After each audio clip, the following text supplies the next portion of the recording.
ท่านสาธุชนทั้งหลายรายการธรรมทานจากวัดพุทธปัญญาเมืองโพโมนารัฐแคลิฟอร์เนียประเทศสหรัฐอเมริกาวันที่29พฤษภาคมพุทธศักราช2568พบกับท่านผู้ฟังท่านผู้ชมวันนี้วันที่29แล้วแต่เรายังระลึกถึงงานของหลวงพ่อพุทธทาสที่มีคุณูปการะต่อการศึกษาปฏิบัติธรรมเพื่อความสุขสงบร่มเย็นในชีวิตเช่นเคยวันนี้ตื่นขึ้นมาระลึกถึงธรรมะอยู่ข้อหนึ่งนั่นคือเรื่องของสุญญตาหรือความว่างสุญญตาหรือความว่างนั้น จัดเป็นหัวข้อธรรมที่หลวงพ่อพุทธทาสได้นำมาบรรยายมากที่สุดเรื่องหนึ่งท่านเคยปรารภว่าเรื่องจิตว่างนั้นเป็นเรื่องที่เข้าใจกันยากคงจะต้องใช้เวลาหลาย10 ปีเพราะว่ามันเป็นเรื่องที่มีความลึกซึ้งอย่างมากเรื่องจิตว่างนี้ก็มาจากพระไตรปิฎกในจุลสุญญตสูตรมหาสุญญตสูตรก็คือมีพระสูตรที่พระพุทธองค์ตรัสไว้แบบสั้นก็มีแบบยาวก็มีทีนี้เรื่องของจิตว่างถ้าเราได้คิดเองโดยไม่ได้มีหลักอะไรจากพระไตรปิฎกมาช่วยนี่หรือว่าไม่ได้อ่านงานหลวงพ่อพุทธทาสอย่างหนักหลายรอบมันก็จะเห็นคิดเอาเองว่าจิตว่างคือไม่คิดอะไรแล้วก็90%แล้วก็จะค้านต่อเลยว่าจิตว่างมีไม่ได้นั่นหมายความว่าได้ฟังเรื่องจิตว่างแบบคิดเองขึ้นมาทันทีจิตต้องคิดนะว่างไม่ได้จิตมันต้องคิดจิตมันจะว่างไม่ได้ก็จะมีคำโต้แย้งทันทีแต่ว่าในพระสูตรที่พระพุทธองค์ทรงแสดงและก็อธิบายเอาไว้ก็คงตรัส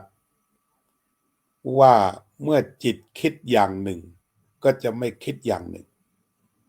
เช่นคิดถึงเรื่องผืนดินก็จะไม่คิดถึงเรื่องผืนป่า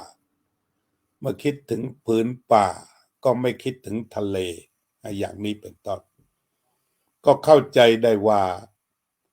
จิตว่างก็คือว่างจากเรื่องสิ่งที่ไม่ได้คิดจิตที่กำลังคิดอยู่จิตที่คิดอยู่แล้วก็จิตที่ยังไม่ได้คิดนั่นคือว่างจิตที่คิดว่าสิ่งนั้นมีอยู่ก็คือคิดทีละอย่างจิตคิดได้ทีละอย่างแล้วก็สิ่งที่จิตไม่ได้คิดนั่นแหละเรียกว่าว่างเช่นว่ากำลังคิดถึงแม่น้ำแต่ว่าไม่ได้คิดถึงทะเลนั่นก็หมายความว่าจิตนั้นว่างจากทะเล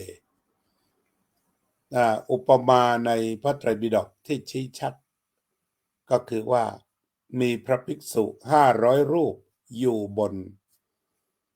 บ้านของพระนางวิสาขา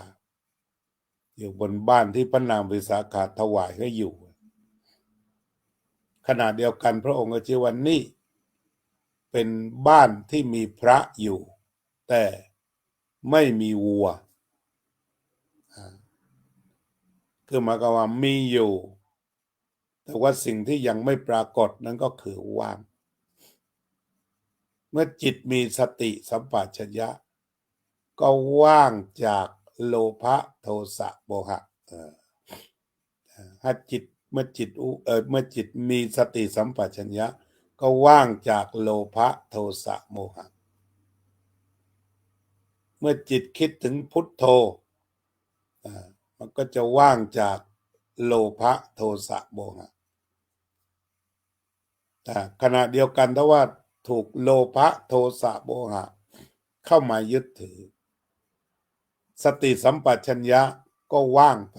ก็ว่างจากสติสัมปชัญญะฉะนั้นจิตว่างก็คือพูดถึงสิ่งที่ไม่มีคือมีอยู่ทีละอย่างทีละอย่างทีละอย่างแล้วก็ที่ไม่มีก็คือว่างอาตมาเคยเขียนสูตรสุญญตาศูนย์คือจากไม่มีแล้วก็หนึ่งมีขึ้นแล้วจากนั้นก็คือไม่มีอีกเพราะว่าตัวนี้มันดับไปแล้วพอดับก็ศูนย์พอเกิดหนึ่งดับศูนย์เกิดหนึ่งดับศูนย์เกิดหนึ่งก็ศึกษาในเชิงคณิตศาสตร์ที่เกิดนั้นหนึ่งถ้ามีตัวหนึ่งตัวนี้ตัวอื่นไม่มีเท่ากับศูนย์มีสติสัมปชัญญะไม่มีโลภะโทสะพวกนี้ศูนย์หมดว่ามีสติสมาธิปัญญาอิจฉาริษยาพยาบาทอาฆาตจองเวรศูนย์สุญญตาคือไม่มีอันนี้ก็เป็นส่วนหนึ่ง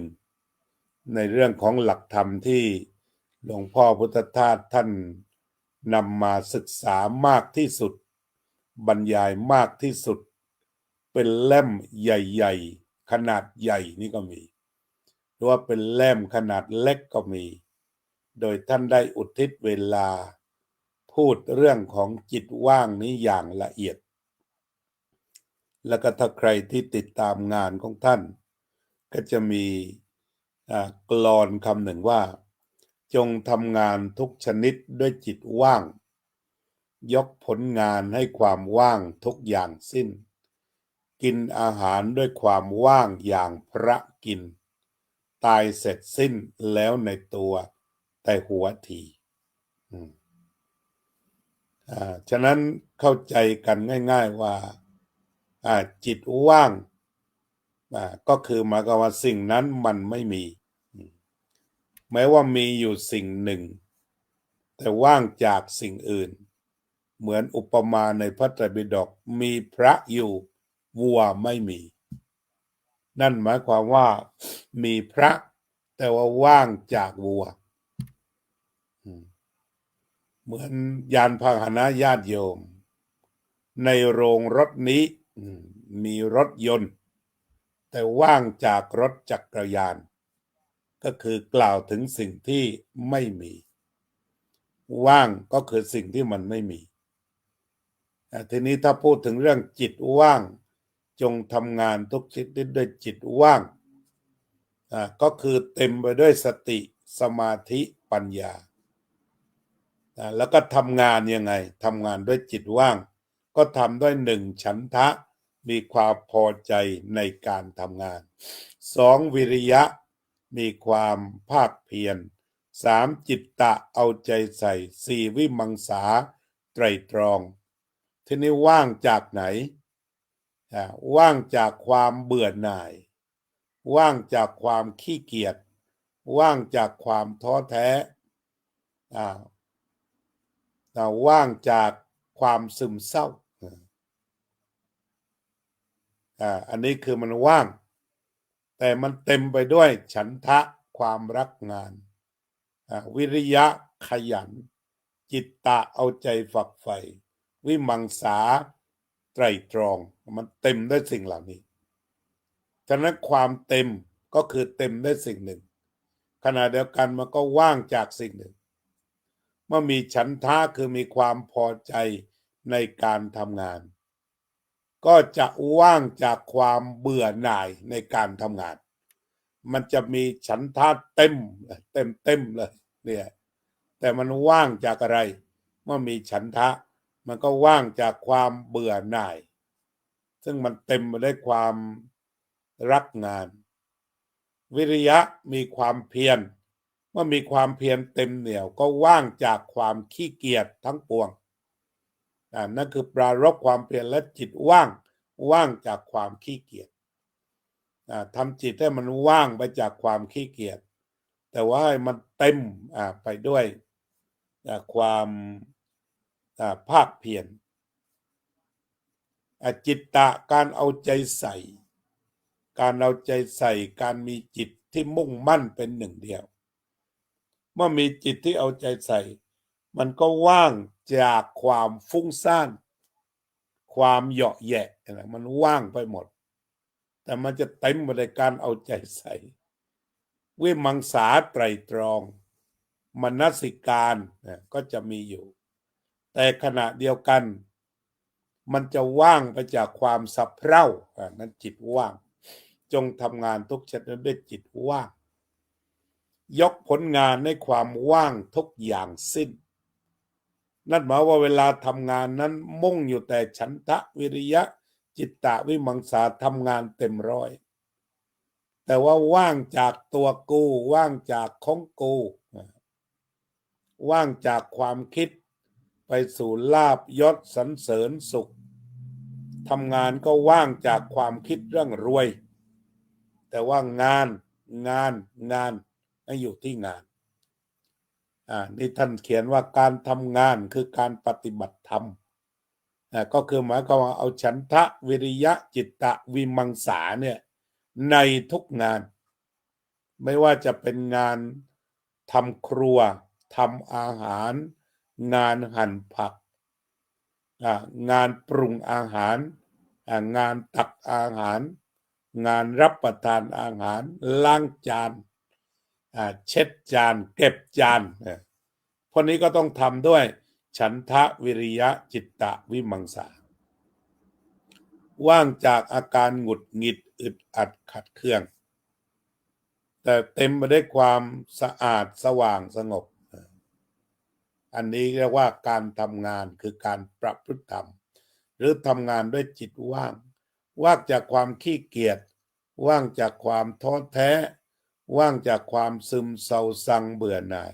ว่างจากความรักหรือความชังต่อใครๆต่อสิ่งใดที่จะแทรกเข้ามามันว่างจากสิ่งนั้นแต่มันเต็มไปด้วยตัวธรรมะฉะนั้นความว่างในที่นี้คือว่างจากอกุศลทั้งปวงแต่ไม่ว่างจากกุศลเหมือนบ้านนี้เหมือนสถานที่อยู่นี้ของพระนางวิสาขาที่ว่างไปจากวัวแต่ไม่ว่างจากพระมีธรรมะแต่ว่างจากกิเลสอันนี้ยกตัวอย่างการทำงานก็จะมีฉันทะวิริยะจิตตะวิมังสาความรู้ความสามารถในเรื่องงานนั้นเต็มที่แต่มันว่างจากความไม่รู้ว่างจากการไม่มีความสามารถขณะนั้นความรู้ความสามารถทักษะลงมาเต็มไปหมดประกอบไปด้วย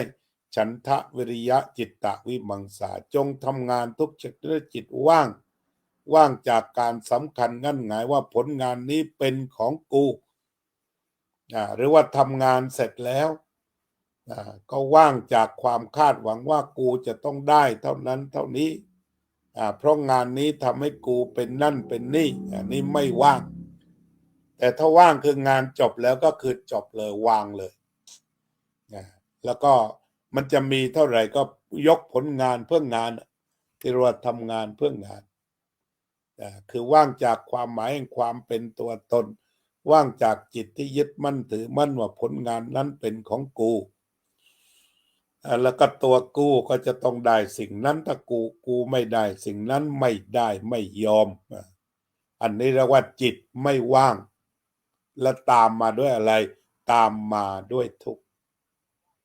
แต่ถ้าทำงานด้วยฉันทะวิริยะจิตตะวิมังสาอย่างเต็มที่ปล่อยเต็มที่ทำจบก็คือรักษาใจอยู่กับปัจจุบันขณะในงานชิ้นอื่นแล้วก็ธรรมะก็ปรากฏความว่างก็ปรากฏกินอาหารด้วยความว่างอย่างพระกินตายเสร็จสิ้น แล้วในตัวแต่หัวทีก็คือเรื่องของพระกินข้าวก็คือสักว่าธาตุมากระทบธาตุการกินเข้าไปอินพุตก็คือการนำธาตุใหม่มาเสริมธาตุเก่าคนกินก็ไม่มีคนเคี้ยวก็ไม่มีคนกลืนก็ไม่มีคนหิวก็ไม่มีคนอิ่มก็ไม่มีคนถ่ายก็ไม่มีมันมีสักว่าธาตุตามธรรมชาติ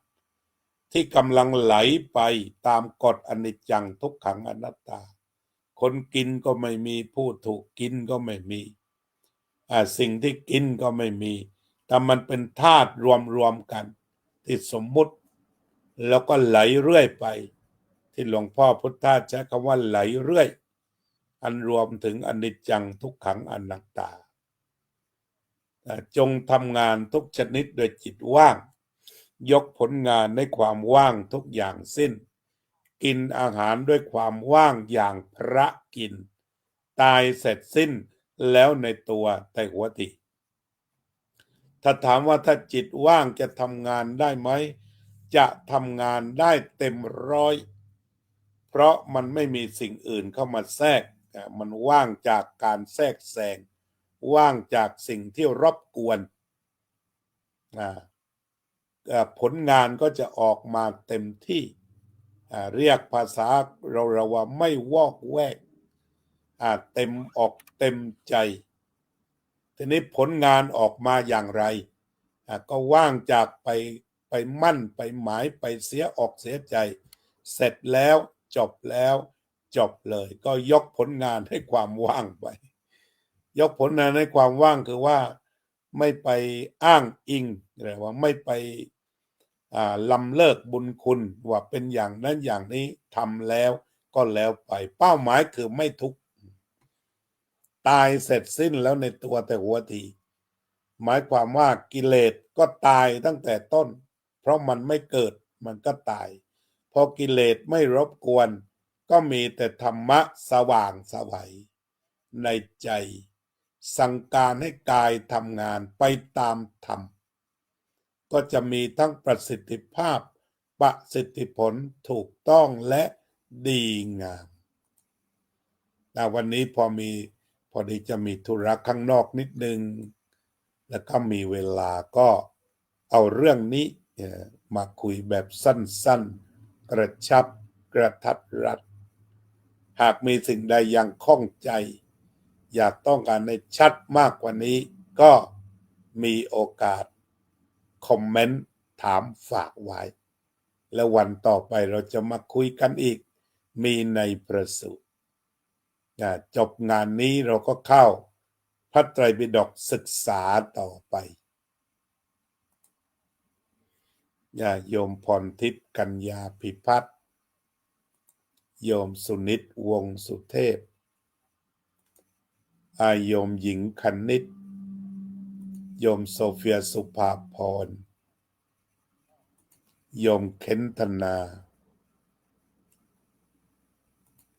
โยมหนูติวสุดซ่าโยมพยาวเจนพนัทวัดสันขยอมท่านอาจารย์โชติธรรมบัณฑิตโยมกิตติมาบริกส์โยมประสิทธิชัยครุฑกาศวัดชาวพุทธโยมศิวิไลศรีวงชัยโยมศิวิไลศรีวงชัยเจริญพรก็เป็นอันว่ารายการธรรมทานจากวัดพุทธปัญญาในวันนี้ก็คงจะเชิญชวนท่านสาธุชนกลับมาหาลมหายใจด้วยการทำความรู้สึกอยู่กับปัจจุบันเต็มว่างจากสิ่งรบกวนว่างจากรักจากชังจากซึมเศร้าแซงจากฟุ้งซ่านจากสับสนอยู่กับความรู้หายใจออกเข้าณปัจจุบัน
สัพเพสัตตาสัตว์ทั้งหลายที่เป็นเพื่อนทุกข์เกิดแก่เจ็บตายด้วยกันทั้งหมดทั้งสิ้นอเวราโหนตุจงเป็นสุขเถิดอย่าได้มีเวรแก่กันและกันเลยอัพพยาปัชชาโหนตุจงเป็นสุขเถิดอย่าได้พยาบาทเบียดเบียนซึ่งกันและกันเลยอนิฆาโหนตุจงเป็นสุขเถิดอย่าได้มีความทุกข์กายทุกข์ใจเลยสุขีอัตตานังปริหารันตุจงมีความสุขกายสุขใจรักษาตนให้พ้นจากทุกภัยทั้งสิ้นเถิดอภิวาทนาสีลิสะนิจจังวุธาปจายโนจัตตารโอธรรมาวัฏันติอายุวันโนสุขังภลัง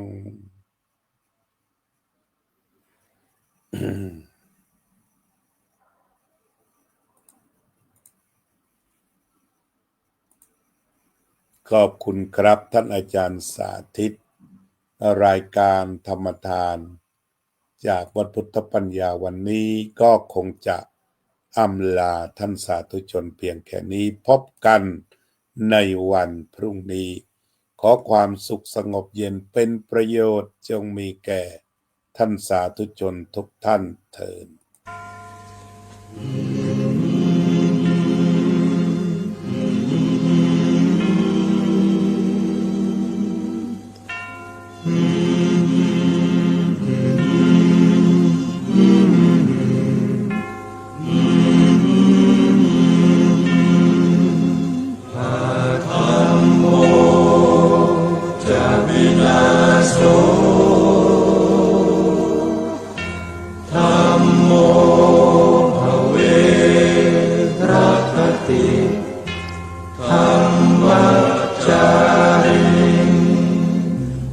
พุทธอ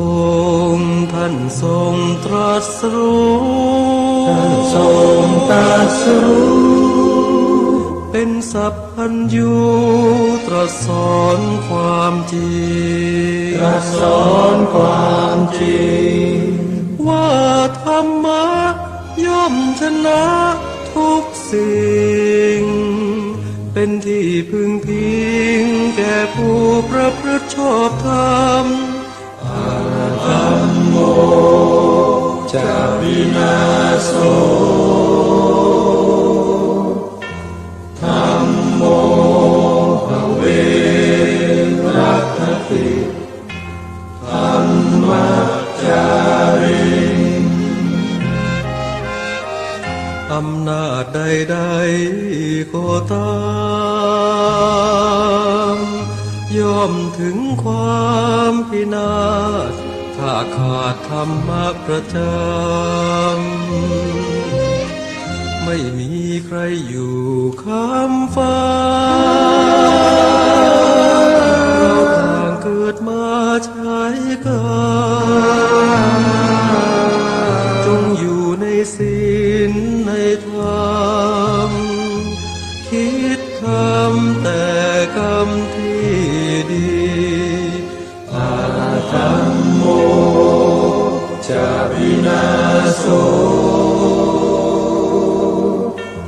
ธัมโมภเว